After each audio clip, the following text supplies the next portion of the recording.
Society of Rheumatology Conference 2025. We have an exciting lineup of research presentations today, reflecting the depth and diversity of ongoing rheumatology research, from diagnostic innovations to disease activity assessments and therapeutic insights. So there are a few announcements. Each speaker will have 10 minutes, 7 minutes for the presentation, and will be followed by 3 minutes for the judges for brief Q&A session. So I'm starting for the best interest of time. Let's begin our first presentation with Dr. Sajeel Ahmad. He's from UK. So he will be sharing his work titled Comparative Impact of Musculoskeletal Ultrasound Performed in Urology versus Rheumatology Departments. Welcome, Dr. Sajeel. Hi, good morning, everyone. Assalamu alaikum. So my name is Sajeel Ahmad. I'm an SC7 rheumatology registrar currently working in UK. And the title of this presentation is about the service evaluation project, which we performed last year, looking at the comparative impact of MSK ultrasound, which was performed in radiology and rheumatology department at South Tees Hospital in UK. So just a bit of a study overview and methodology. Overall, there were 119 patients which were recruited into this service evaluation project. 55 patients were scanned by the rheumatology department, and this was a point-of-care ultrasound performed in the department itself during the clinic time. And 64 patients were scanned by the radiology department. The mean age of the patients was 58.3, with a standard deviation of around 15.4. But there was no significant difference between the two mean age groups. 74 patients were female in total, and 45 were male patients. Patients in rheumatology essentially showed significantly higher ESR levels. So what we did was is perform a comprehensive assessment of these patients, looking at the demographics, inflammatory markers, which included CRP and ESR, what the scan indications were, that is the primary indication, whether that was inflammation, as well as secondary indication, for example, to identify tendinopathy or crystal arthropathy.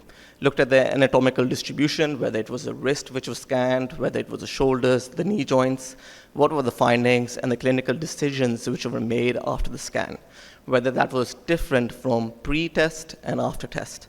So the statistical methods used to analyze the data included t-test for continuous variables, chi-square and Fisher exact test for categorical data, and Mann-Whitney U for non-parametric comparisons. So overall, what we found is that patients in the rheumatology group had higher ESR levels prior to being sent for the ultrasound referral, and were more likely to have an established diagnosis prior to the ultrasound. So you can see that 78.2% of the patients in the rheumatology cohort had a diagnosis already made prior to the MSK ultrasound, with a p-value which was almost bordering statistical significance of 0.0459. So just a bit of information on the data which we looked at. So we looked at the anatomical distribution, and essentially this data over here shows the differences between the two groups. So the wrist and the hands were performed in 48.9% of the patients in rheumatology and 76% in radiology. So that is, more wrist and hand scans were performed in the radiology department. More knee scans were performed in the rheumatology department as point-of-care ultrasound, and lesser so in radiology. And again, more feet scans were performed in rheumatology department. So the overall conclusion from this was that more knee scans were happening in rheumatology point-of-care ultrasound as compared to the radiology department. The basis of which could be that a lot of patients, when they come to the clinic, they don't come with a certain complaint, and it's a more dynamic, non-invasive test which can be done there and then depending on patient's presenting complaint. The clinical indications, again, primary and secondary. The primary ones, which I've highlighted over here, were of active inflammation. So 100% of the patients performed, who had a scan performed in rheumatology, was to look for active inflammation, that is synovitis or tenosynovitis. Whereas in radiology, 82.48% of the patients were scanned for active inflammation.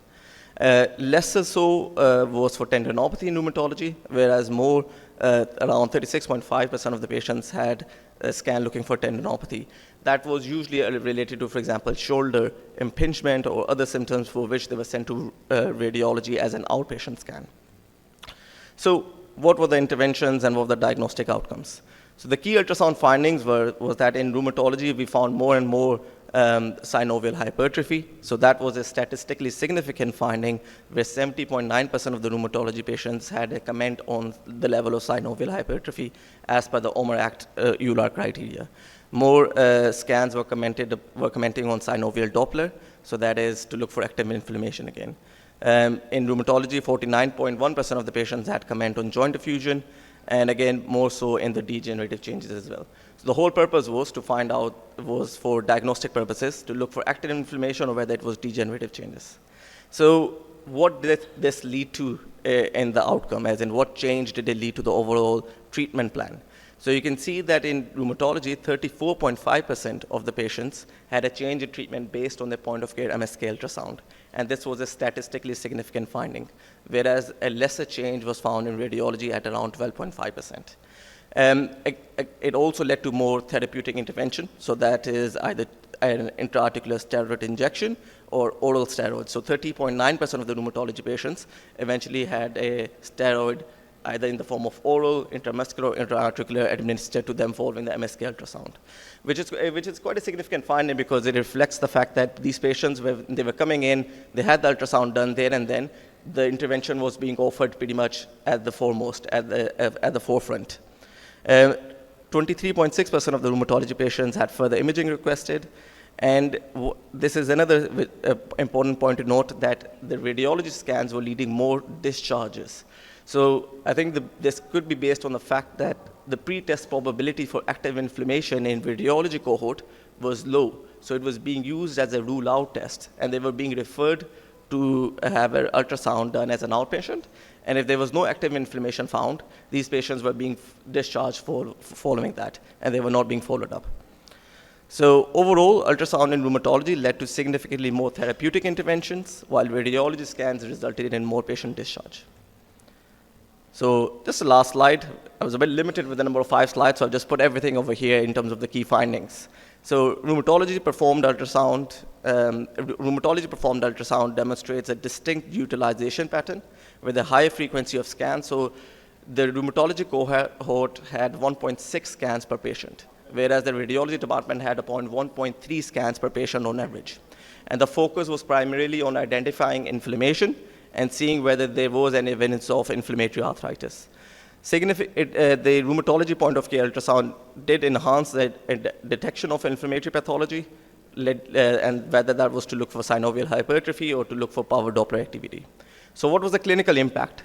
Rheumatology lead scans correlated with a greater incidence of treatment changes. So as mentioned in the previous slide, 34.5% of the patients after the MSK ultrasound had a change in their treatment plan prior to this scan. Conversely, radiology scans resulted more frequently in patient discharges, and these findings overall advocate for the integration of point-of-care ultrasound into routine rheumatology practice. So moving forwards, what it will lead to in the future is that we are aiming to prioritize standardization protocols for ultrasound imaging in rheumatology. My aim is that we should... Okay, that's fine. So we look for the long-term outcomes in the future studies. Thank you.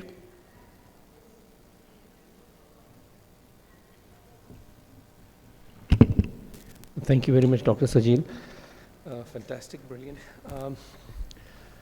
This was basically the comparison between the rheumatology department and the radiology department. Yeah. And it was probably a retrospective study of seeing the patients who have already been seen by the rheumatologists and That's radiologists. Right. Okay, so did you try to see that the similar patients being assessed by rheumatologist versus the radiologist, was there a difference in the outcomes and difference in the...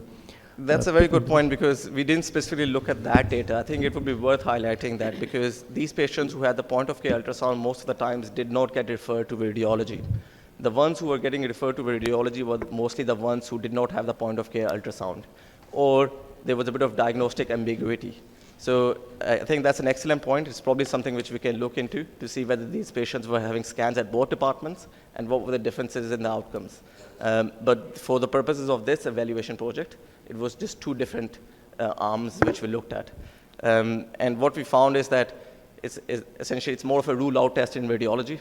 And there are clinicians who think that, you know what, the patient probably doesn't have synovitis. They don't tend to typically do the scan there and then refer them for outpatient scan. The forum is open for the Q&A. You can ask one more question. So then we're going to move on to the next presentation.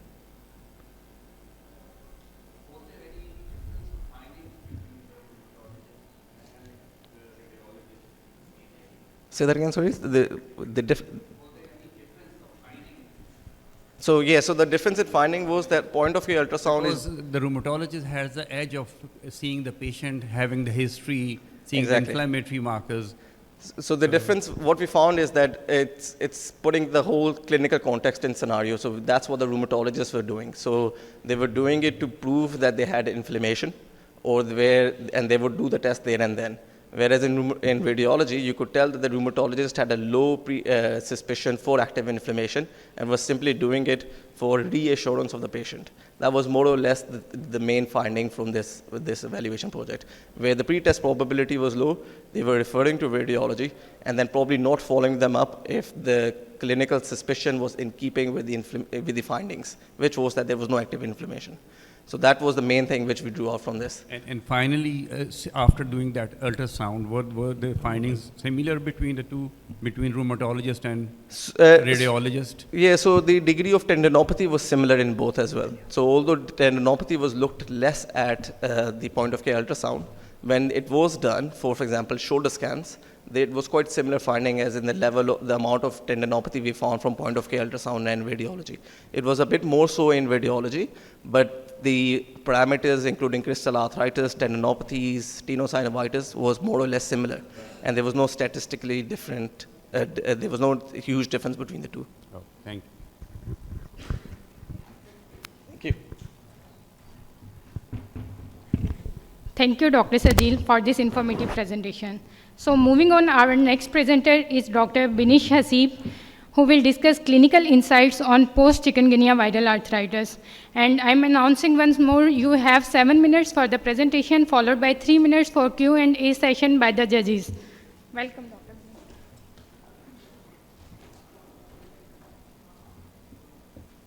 Assalamu alaikum. My name is Dr. Binish, and today I'll be sharing the key insights of my survey of physicians and rheumatologists about post-viral chikungunya arthritis.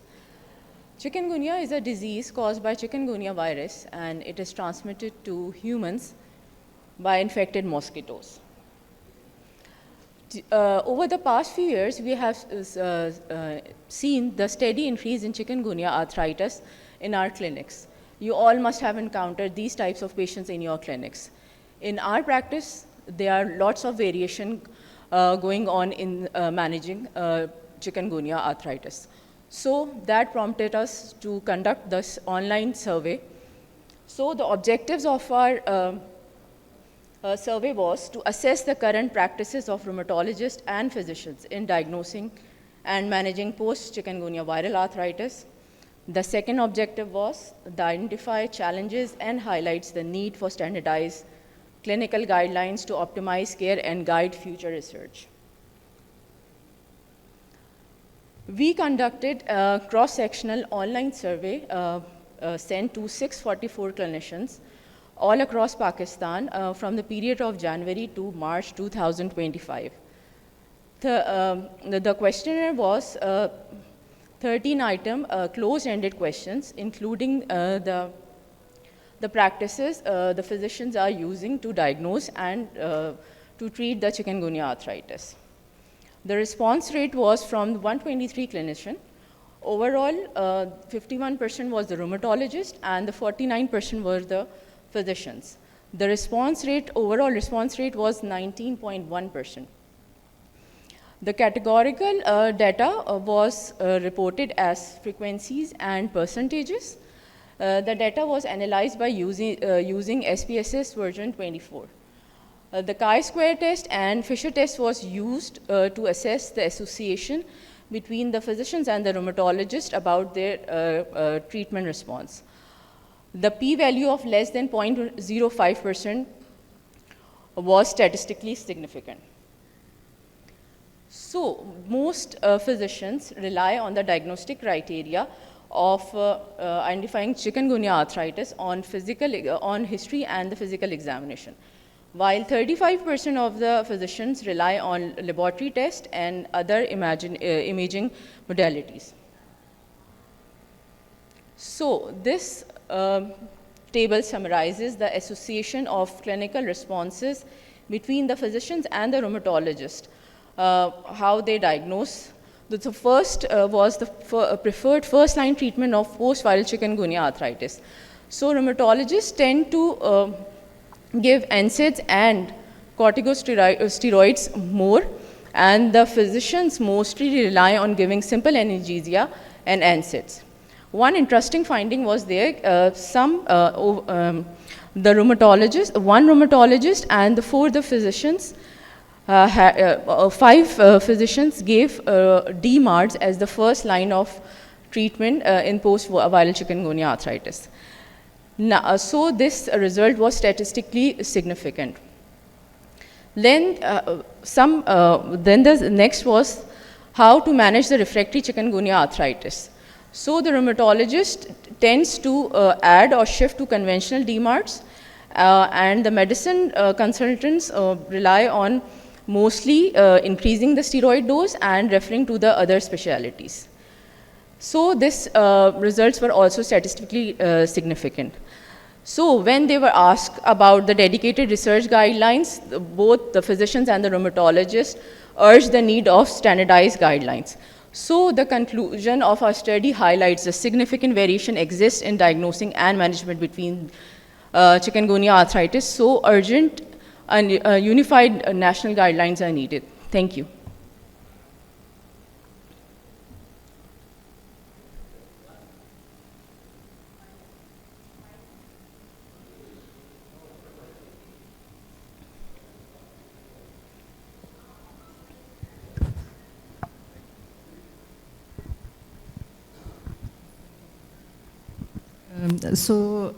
Good presentations. Do you have any recommendation for the physicians or the rheumatologists based on your presentation? Do you think a message should be conveyed to them? And what would that be? Ma'am, basically both the specialities have different treatment options. Like rheumatologists tend to treat the patients more independently, while the physicians only rely on the like simple analgesia and medicines. Thank you very much. You used Google form, probably. Yes. Probably this is not a validated tool you used for to see the survey. Did you try to check any other validated tools, how to compare the rheumatologist versus non-rheumatologist in terms of seeing the practice? Well, I used Survey Monkey also, but it was not feasible at all. So that's why I used the Survey Monkey is more like an app. Yes, exactly. But when we plan for some kind of making some tool or making some survey, we use a validated tool and then we reciprocate that in our practice, and then we form a Google form. It's just not like you start just filling a form. You think that I'm going to ask 10 questions. Maybe that 10 questions are too much, or maybe sometimes they are too less. So probably, did you use any kind of tool? Not really, sir. No, okay. Only the Google Forms were there. And then we statistically that correlate our study results. So this was an observational study, right? It was basically cross-sectional observational study, you can say that. Thank you. Thank you. Do you have any reasons why the response rate was less than 20%? So well, we surveyed, sent this form on the WhatsApp groups and even to the consultants. I have no idea. The response rate was like, I can't say this. We can't urge them to give the response. Do you think any conclusions that we draw from this would have? Basically, national guidelines should be there for the management of this chikungunya arthritis, because there is no specific guidelines for the treating of this condition.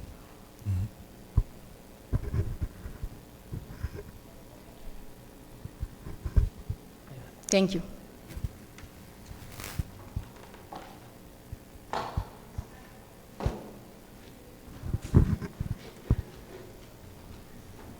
Thank you, Dr. Binish, for sharing these valuable insights. So moving on, our third presenter is Dr. Tahreem Irfan, who will present the prevalence of ocular manifestations in ankylosing spondylitis patients in South Asia. So welcome, Dr. Tahreem. So, good morning everyone. I am Tahreem Irfan and I will be presenting prevalence of ocular manifestations in ankylosing spondylitis in South Asia, systemic review and meta-analysis. This work is conducted in collaboration with Ayesha Ahsan and we are fourth year medical students in Rahbar Medical and Dental College.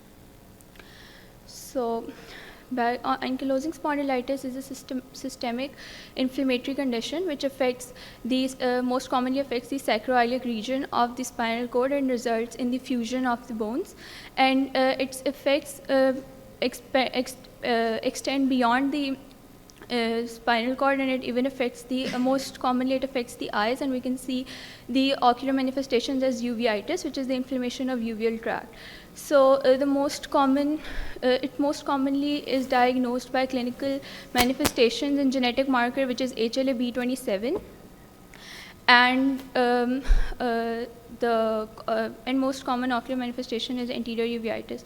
Now we have conducted this study to find out the relation with anterior uveitis to be used as a diagnostic tool for this disease, so that it can lead to better prognosis and early detection of this of the disorder.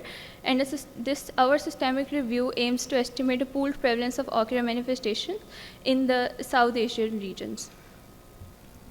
Now we conducted this study with PRISMA guidelines, and initially we used there were 102 studies, and then we narrowed them down.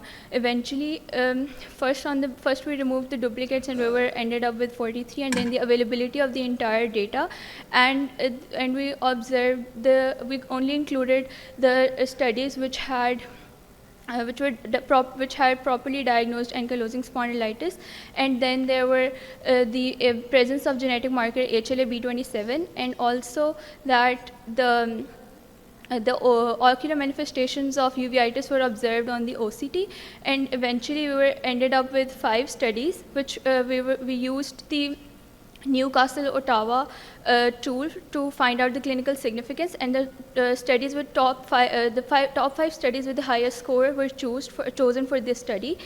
And then this study was we used the Revman random effects model for the statistical analysis of this study, and then we found out the heterogeneity by I2 value. Now the forest plot shows, it indicates that more than 50% of the patients with ankylosing spondylitis manifested the uveitis symptoms, and here is a breakdown of our 5 studies we used, which were mostly from the South Asian region, so that we can better understand the regional impact on of this disease on people. And the studies were from South Asia, Iran, China, Nepal, and South Korea. Then the ocular manifestations, we found out that more than in the ankylosing spondylitis patients, in more than 1 out of 2 people show the uveitis symptoms, which can be used for early detection and diagnosis of ankylosing spondylitis, which can lead to a better treatment. And also that the ankylosing also we've seen that due to higher heterogeneity and variability in our study, our study should be treated as a preliminary, and as we include more studies into our pool, we will lead to a better understanding of regional impact as well as the understanding of the uveitis symptoms on the ankylosing spondylitis. So. Thank you, Doctor. So you think that we should now be diagnosing ankylosing spondylitis by visualizing the eye symptoms? No, but in the initial screenings, because the spinal symptoms in the eye appear before the spinal symptoms sometimes. So in the regular eye checkup, we should be considering ankylosing spondylitis as a differential, and also in consultants' trainings, they should be trained to not overlook the symptoms in eye for indicating ankylosing spondylitis. So did you analyze the specificity and sensitivity of your analysis regarding the this being used as a diagnostic tool? Did you analyze the specificity and sensitivity? No, sir, not yet. Thank you.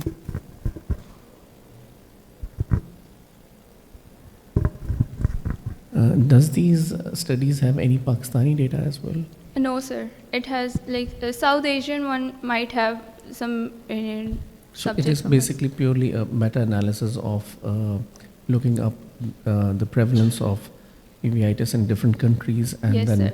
making their analysis. Yes, sir. And mostly from South Asian countries, like Asian, because South Korea, China, Nepal, Iran, and South Asia overall. Okay. Thank you. Yes, sir.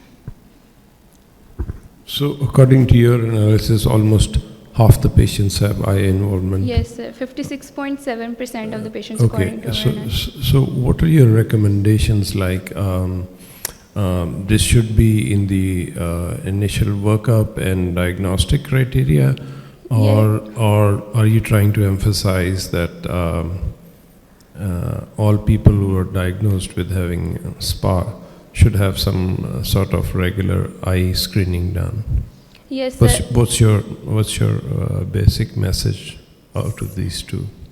Sir, also that if in ophthalmology checkups, there should be uveitis should be treated as a differential of ankylosing spondylitis, and if the consultants are also trained to observe or not overlook the uveal symptoms, and eyes should also be checked. You specifically mentioned uveitis, Yes, and sir. then you say half of them have eye involvement. So what do you mean to say, that half of them have uveitis? Yes, sir.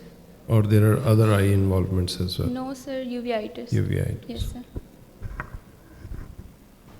Thank you, Dr. Tareem, for this comprehensive analysis. So our next presenter is Dr. Ahsan Amer, who will present his work on impact of anti-TNF therapy on cardiovascular risk in patients with ankylosing spondylitis. Please proceed, Dr. Ahsan Amer. Assalamu alaikum and a very good morning to all the respected chairs and dear delegates.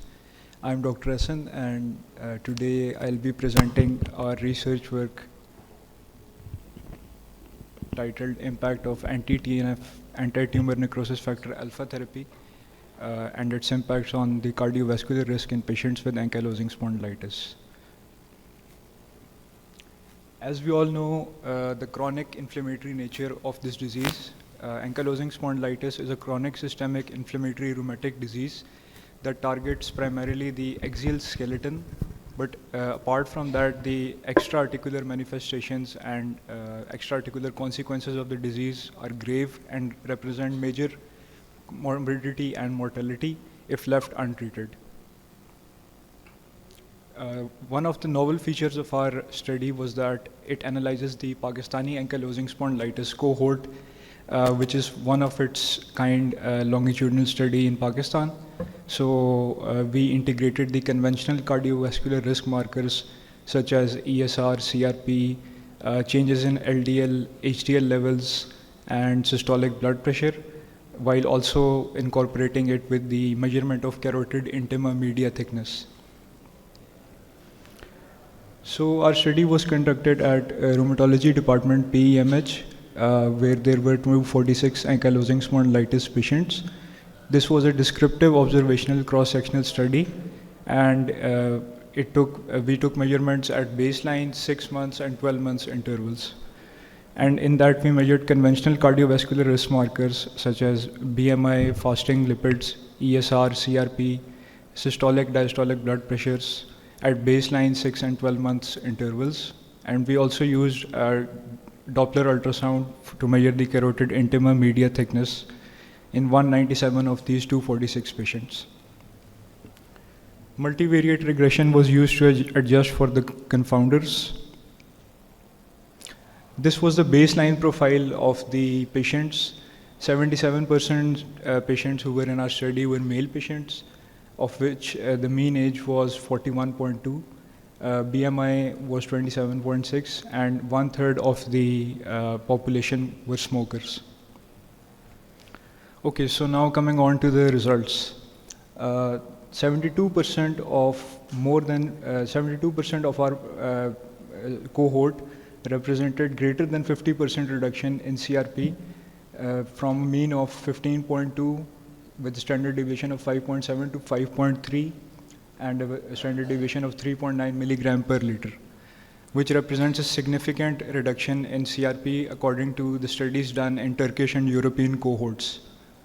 So these predefined thresholds were followed based on analysis of all those cohorts, and we achieved similar reduction in our study as well. 67.5% patients from our ankylosing spondylitis cohort represented greater than 50% reduction in ESR, while the changes in LDL and HDL were greater than equal to 10% reduction in LDL from a value of 131.5 to 113.4 milligram per deciliter, while there was a greater than equal to 10% increase in HDL from 38.9 to 47.2, all indicating favorable cardiovascular outcomes in patients on anti-TNF alpha therapy for a year. So the blood pressure, the systolic blood pressure also dropped from 136.9 millimeter mercury to 126.8 millimeter mercury, and around 50% of our cohorts saw a greater than equal to 10 millimeter mercury reduction in systolic blood pressure, which was significant as discussed in other studies regarding the Turkish and European cohorts. The vascular regression which we incorporated in this study, which was usually done isolated in previous studies, the measurement of carotid intima media thickness, we used a single blinded sonographer who used to perform the ultrasounds of these patients. And out of these 246 patients, 197 consistently enrolled for this ultrasound, and we regularly performed the ultrasound. And of them, the right carotid intima media thickness decreased from a mean of 0.84 to 0.74 millimeter, while on the left side it decreased from 0.86 to 0.75 millimeter, which is clinically significant since greater than equal to 0.05 mm reduction in the carotid intima media thickness is a measure of better vascular outcomes. Basically, it is a surrogate indicator of subclinical atherosclerosis. So in conclusion, I would like to say that anti-TNF alpha therapy has improves the inflammatory nature of this disease. It lowers the systemic vascular inflammation, which in turn leads to less endothelial activation, chronic inflammation, since TNF alpha is the master switch of inflammation in this disease, and it links ankylosing spondylitis with the inflammatory nature and accelerated atherogenesis of the disease. Patients with ankylosing spondylitis are at 2 times increased risk of developing cardiovascular morbidity and mortality. So they should essentially be incorporating lifestyle modification by improving diet, physical activity, smoking cessation, together with pharmacologic therapy to optimize cardiovascular and long-term disease outcomes. Future research I would like to carry on from this this study. I would like to evaluate the hard cardiovascular outcomes such as frequency of myocardial infarction, stroke, and onset of congestive cardiac failure in order to assess the long-term benefits of anti-TNF alpha therapy. But as far as our study is concerned, due to restricted ability of the Pakistani population to access the biologics, we were still able to extract some information from this study. Thank you everyone for your time and attention. I'd be happy to take any questions from the audience. Yeah, I have one. What would you ascribe to this benefit in the vascular health? Is it because of control of inflammation, or is it because of the direct effect of the biologics on the lipid mechanism? Sir, basically in chronic systemic inflammation which is occurring in ankylosing spondylitis, there is disturbed lipid metabolism. There is an increase in LDL and a decrease in HDL at baseline. So, and the hypothesis regarding lipid disturbances in chronic inflammatory diseases is that chronic inflammation leads to endothelial dysfunction, activation, plaque instability. So controlling chronic inflammation is the cornerstone of any chronic inflammatory diseases. So therefore, I think the controlling the inflammation is the key to resolving the cardiovascular aspect. So it's not this particular biologic, it is the better control of disease by any means which would lead to this benefit. Yes, sir. Okay. So why your patients were also on antihypertensive and lipid lowering therapy? So how would you differentiate that the effect was coming from that therapy or your TNF therapy? Okay, so we used multivariate regression, which is a statistical technique. It analyzes the effects of multiple factors on a single outcome at once. So we use that to stratify it, and apart from that, we also use the beta coefficient, for example, in patients who were smoking. So how it led to the impact on their CRP, ESR, LDL, HDL levels, and systolic blood pressure. This is a slight limitation of the study that some patients who were on antihypertensive statin medications, we were unable to take a control group for comparison purposes, and that is a limitation I'd like to highlight. Thank you very much. Excellent. Just some points related to methodology. Sir. Who was doing the checking the interval thickening? Sir, sonographer was assigned, the same sonographer, it was a single-blinded, he was single-blinded sonographer, so, okay. Yes. And after how long did you take to scan the second time? Sir, we did 3 scans, one at baseline, at the time of enrollment, one at 6-month and 12-month interval. Okay. Thank you. Thank you, sir. Thank you. Thank you, Dr. Ahsan, for this insightful contribution. So moving on, our next presenter is Dr. Maryam Haroon, who will be talking on the determinants of diagnostic and therapeutic delay in the course of polyarticular JIA. Please proceed, Dr. Maryam. As we all know, juvenile idiopathic arthritis is the most common chronic childhood rheumatological diseases. Polyarticular course JIA is one of the most aggressive subtype characterized by involvement of 5 or more joint in first 6 months and is strongly linked with poor functional outcome if untreated.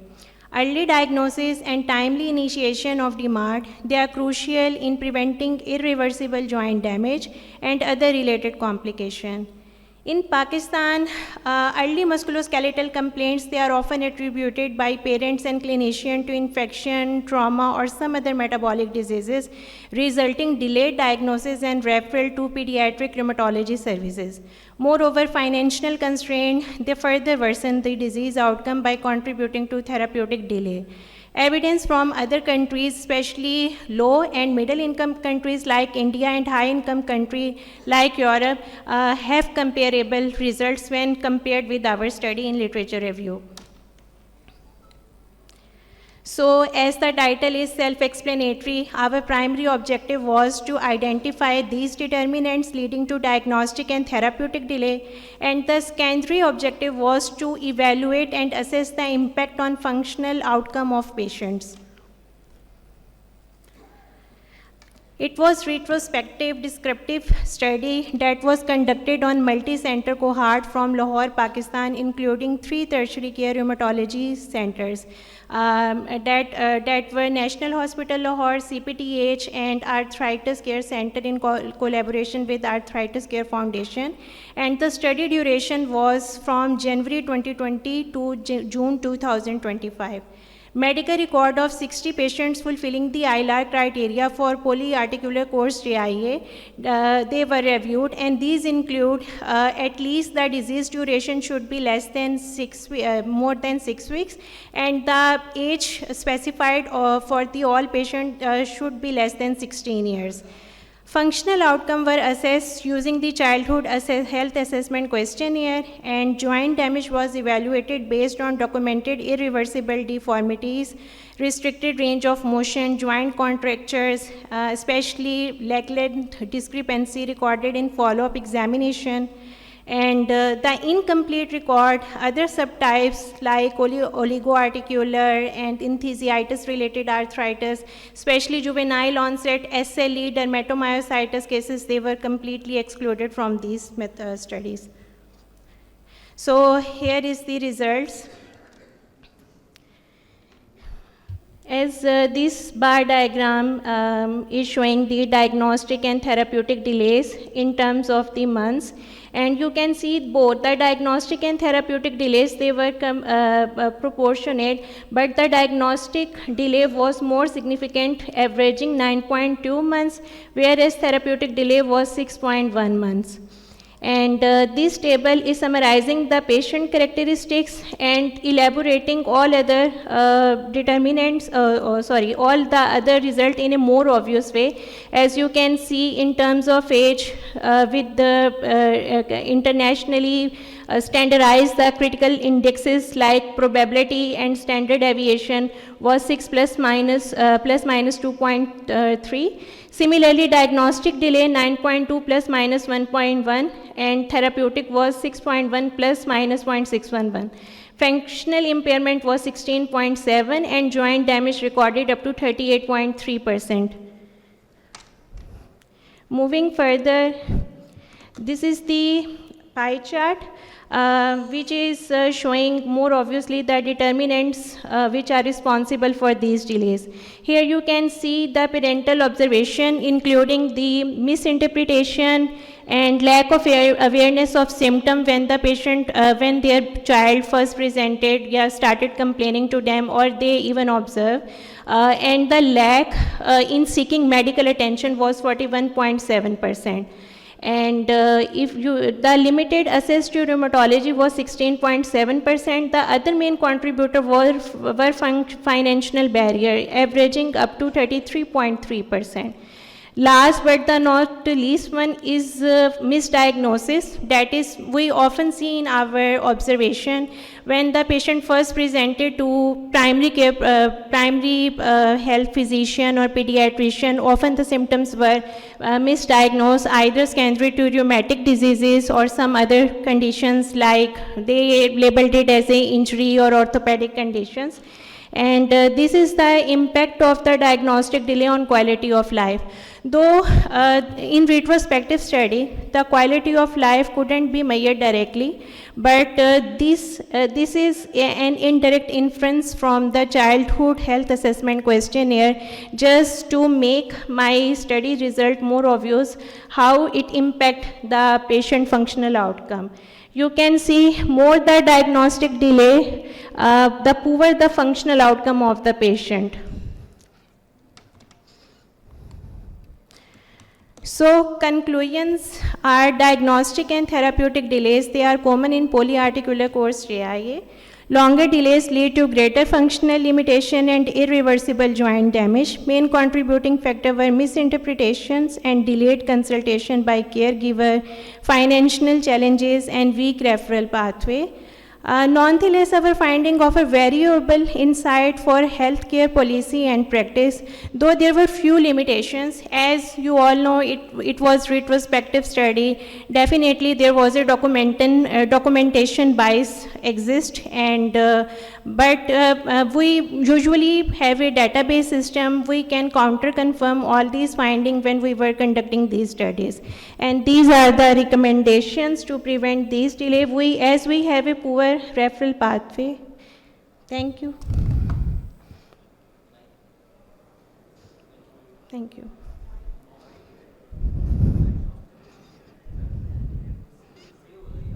Yes.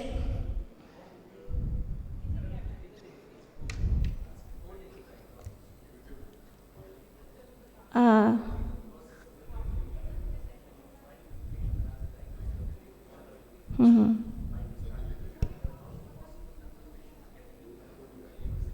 Mm-hmm.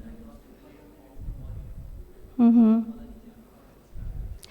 So basically, when the studies were conducted, when I reviewed all the medical record, it was observed that though the diagnosis was established later, but the treatment was started by other faculties like orthopedic. When the symptoms were started, it was always confusion in the mind of the parents, either it is secondary to some infection, some ongoing disease process, some other metabolic diseases which are usual in the growing age, or either it was secondary to trauma. They first consulted orthopedic and some pediatrician. When the symptoms were not resolved within 6 weeks, primarily treatment was started with in terms of NSAID and disease modifying by that pediatrician. Even the results were also, when I was doing all these collection of the data, I also observed it was documented even they were injected with local injections too. So treatment was started by that persons like orthopedics and pediatrician. Diagnosis was established later. Thank you, Dr. Maryam Haroon. Moving forward, we have a next presentation by Dr. Imania, who will be talking on thrombocytosis and thrombocytopenia in the treatment-naive patients of rheumatoid arthritis. Please welcome Dr. Imania. Good morning, judges and fellow colleagues. My name is Dr. Imania Khizr, and I am from Azra Naheed Medical College. The title of my study is Thrombocytosis and Thrombocytopenia in treatment-naive patients of rheumatoid arthritis. It was a study conducted under the supervision of Dr. Numan Ismat Bhatt. A little background. Rheumatoid arthritis is a chronic disease primarily affecting joints and has many systemic and hematological manifestations. One of the hematological manifestations that we studied in our study is platelet changes.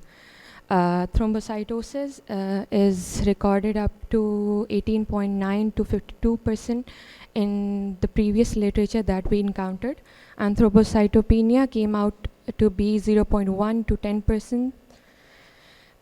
However, while conducting this study, coming across through various literature, we got to know that most of the studies were conducted in patients who were already taking DMARDs or biologics. Therefore, the disease intrinsic hematological manifestations could not be fully isolated. Thus, this study was conducted to show that we included treatment-naive patients in our study. Our study focused primarily on treatment-naive patients to understand platelet changes without drug-induced confoundings. Findings particularly important particularly important for our region in Pakistan, where hematological variations are still explored. The objective of our study was to determine the frequency of thrombocytosis and thrombocytopenia, along with its association with disease activity and serological markers. We conducted retrospective cross-sectional study at Chaudhry Muhammad Akram Teaching and Research Hospital from January to December 2023 with a sample size of 165 treatment-naive rheumatoid arthritis patients. Rheumatoid arthritis patients were diagnosed according to American College of Rheumatology diagnostic criteria. Platelet count more than 400 into 10 raised power 9 per liter was categorized as thrombocytosis, and thrombocytopenia was labeled at platelet count less than 150 into 10 raised power 9 per liter. Data collected included age, gender, rheumatoid arthritis factor, NTCCP, DAS28 score, and CBC parameters. Our data was analyzed using SPSS version 26 with statistical tests, chi-square, and logistic regression to find associations. Our results were mean age was 42.5 plus minus 13.6 years. with 84.8% females and 15.2% males. Rheumatoid arthritis factor positive was in 77.6% with anti-CCP positive in 61.8%. Mean DAS score was 4.5 plus minus 1.4 with 68.5% falling into mild to moderate and 52 and 31.5% falling in the severe one. Mean platelet count came out to be 352.6 plus minus 110 into 10 raised power 9 per liter. And thrombocytosis was observed in 31.5% with significant association with age, rheumatoid arthritis factor, and anti-CCP negativity, but no gender and disease severity association. Thrombocytopenia was observed in 6.7% with no significant association with either age, gender, rheumatoid arthritis factor, anti-CCP, or disease severity. In conclusion, thrombocytosis was observed in 1/3 of the patients, which was associated with age, rheumatoid arthritis factor, and anti-CCP status. Thrombocytopenia was rather uncommon and showed no significant association. Implication: platelet count may provide additional clues to disease characterizations in early rheumatoid arthritis, suppose needs hematological monitoring even in the treatment naive patients. Thank you. Good presentation.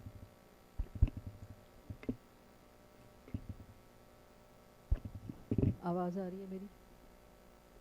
Can you hear me? Yes, ma'am. So, was there any association between the disease activity of rheumatoid arthritis and thrombocytosis?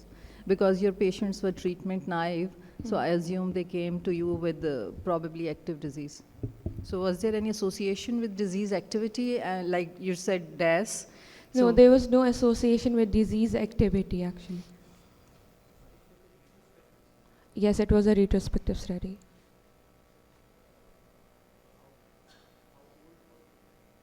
What? How old was it? It was 2 years old. I mean, it was conducted in 2023, from January to December 2023. Yes, it was collected through electronic hospital data system. Sir, we actually did check for ESR and CRP simultaneously, that whether they are undergoing any kind of infection or not. And that's then when once it was clear, that's when we included them in our research. Thank you, Dr. Imania. Finally, we will be hearing from Professor Babur Saleem, who is our worthy judge.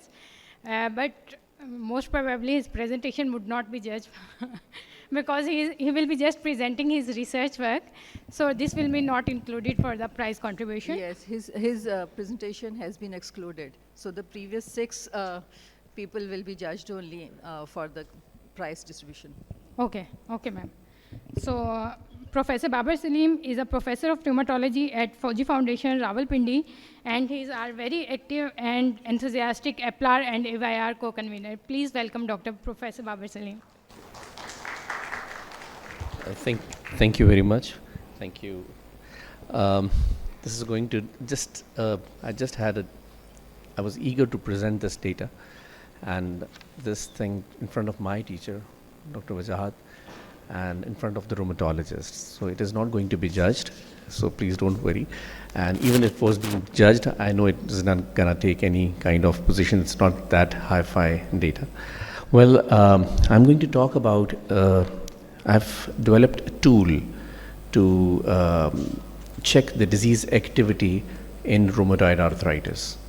And so the objective is to develop and validate a simple, quick, reliable, clinician-friendly manual disease activity score to assess the disease activity in rheumatoid arthritis patients. So we call it MDAS. And what is the reason behind this? Why we have? So the background is that there's an evolution of disease activity score since 1995. The point here is that why in Pakistan we need a new tool. The rationale behind that is I'm going to talk about. And it started the journey back in 1995, starting from DAS 28. I hope you guys know what is disease activity score 28, and later on in 2003, Rapid 3 came, and 2005, CDI scores, SDI scores came, and Boolean scores. Now we have the latest Boolean 2 criteria. Now the point is that why we want a new tool. We already have the very good, excellent tools available, and we can use them. The point I want to emphasize is that I would like to ask this question from the audience, that do you all expose shoulder joints in all patients to check for swelling? Please. How many of you say, yes, we expose shoulder joints to assess the disease activity in all specifically female patients?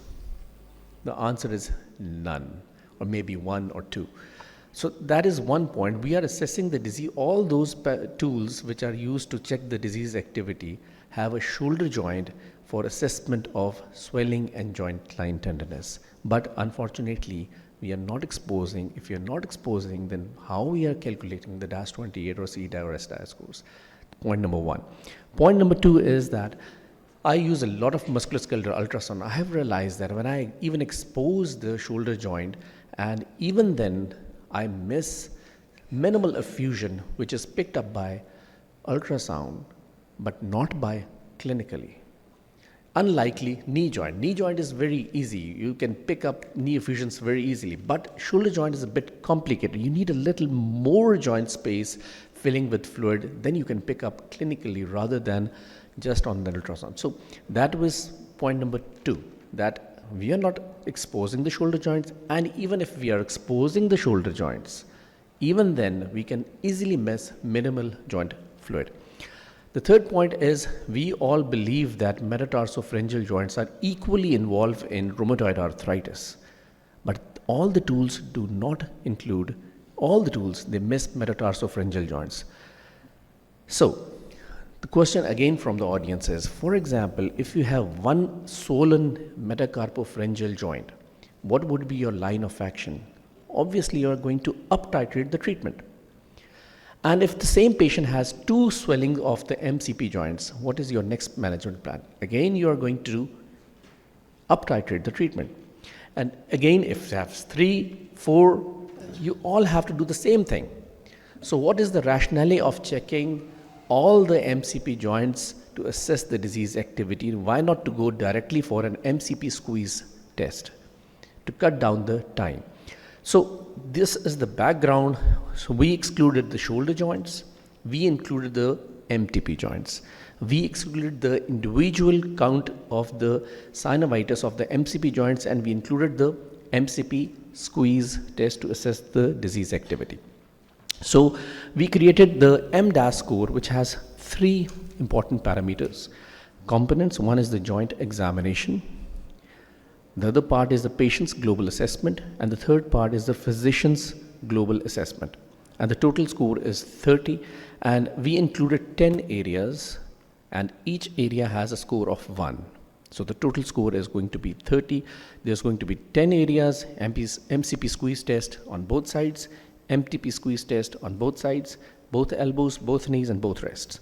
And synovitis was defined as the joint line tenderness with or without swelling, and we scored it as no synovitis, 0, 1 for yes, there is synovitis. And we interpreted scoring system from 0 to 4, and we compared all this with the CDI and SDI scores. So we compared it, with the CDI and Rapid 3. We did not compare it with DAS 28 because if you can see, all these 3 parameters are clinical based. They does not have any ESR, CRP, likely just like Rapid 3 and CDI scores. So what the methodology is, it's a cross-sectional validation study done at the rheumatology clinic in Fuji Foundation Hospital. Data was collected over a period of 1 year from 2024 to 2025. All the patients of RA were included. MDAS was calculated in all the participants, and for comparison, we use Rapid 3 and CDI score as a comparative tools. So data was analysis then was by SPSS. We used descriptive and statistics and Persian correlation, Cronbach's alpha for reliability, and Cohen-Kappa for agreements. So the results were, we included 151 patients of RA, 127 were female and around 15% were males. Mean age was around 50, and MDAS showed a strong reliability, validity, and agreement with the CDAS score and RAPID-3 with high correlations and excellent internal consistency. So whoever is interested in knowing the statistical analysis, these are the results of all the statistical analysis. So the conclusion is that MDAS is a valid and reliable tool for assessing disease activity in rheumatoid arthritis. The very important question here is that if you're not including shoulders and if the patient comes to you with synovitis of the shoulder, will you add it as 0? The answer is yes, we will add it as 0 because his patient's global assessment will be higher. That won't be 0. Same goes for physician's global assessment would be high. That won't be 0. So we compared this as well, those patients who had only shoulder involvement, and we are scoring it as 0, automatically the physician global assessments and the patient's global assessment will go higher, and the patients won't be into the remission. They would land it into the maybe moderate or maybe high disease activity. I'm happy to answer the questions. Thank you very much.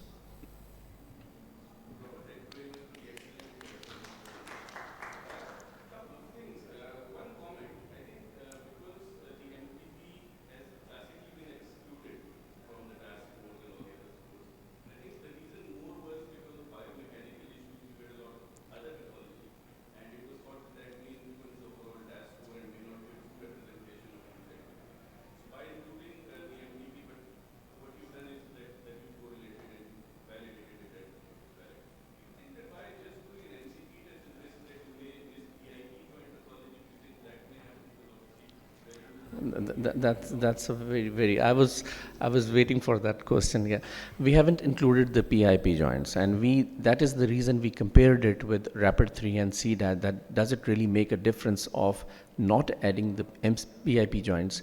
Because if you see in rheumatoid arthritis, the maximum erosions are seen at the wrist level and second and fifth MCP joints. PIP joints are less common as an initial presentation.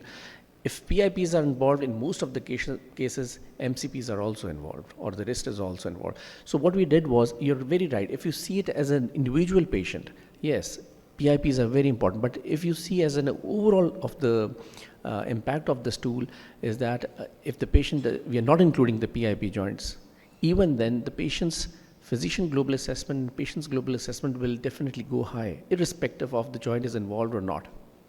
So that was the rationale of doing this. And same goes for MTP joints. If you think that this is most of mechanical pain, maybe the patient's global assessment will go high, but the physician's global assessment would be low. So all these tools has been compared with RAPID-3 and CDAI to see, does it have an impact of the mechanical pain versus inflammatory? If the mechanical pain, for example, the patient says patient's global assessment is, for example, 10. Your assessment would be 0. So it will come down.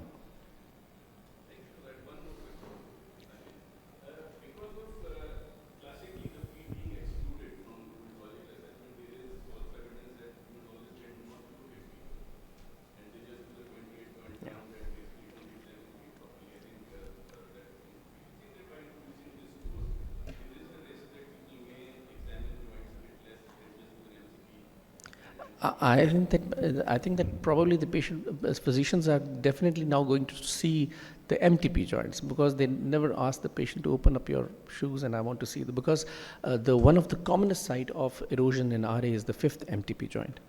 That's the most common after the wrist, second and fifth MCP joint. The fifth MTP joint is the most common. So probably maybe physicians are going to check the MTP joints as well.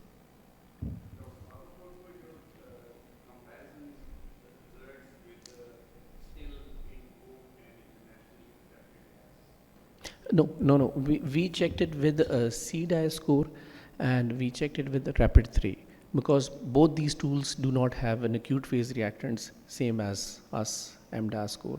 So we could not compare it with DAS28 because comparison won't be head-to-head because of the acute phase reactants. So what we found was it was the reliability and agreement was equal. We haven't done yet, yeah. Actually, the reason, one of the rationale behind was that our patients, when come, most of them are without ESR or CRP. And we are stuck that should we really, the next agenda would be maybe MDAS ESR or MDAS CRP if this gets validated. We have sent it to an international, yeah. So, yeah, please.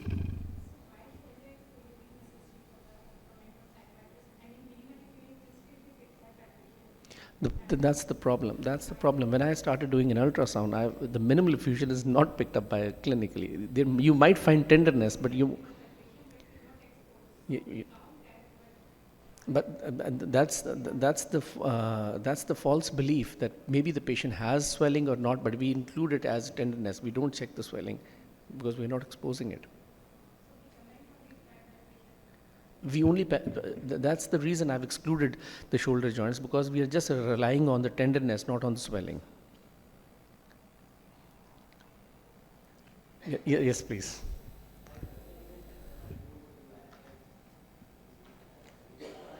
Mic, can we have a mic over there? Okay.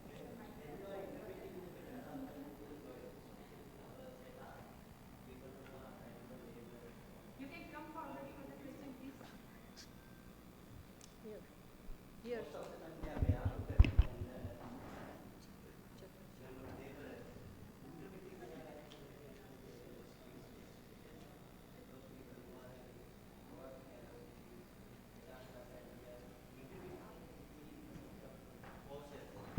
Yeah.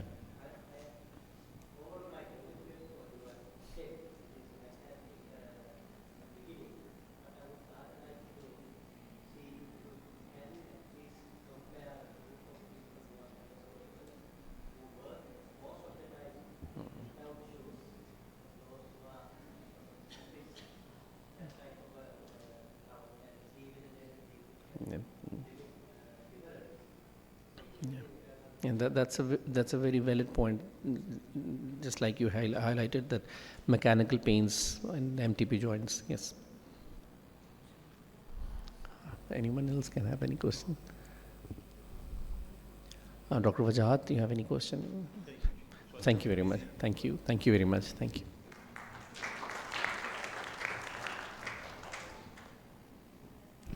Thank you, Dr. Babar, for this excellent concluding presentation.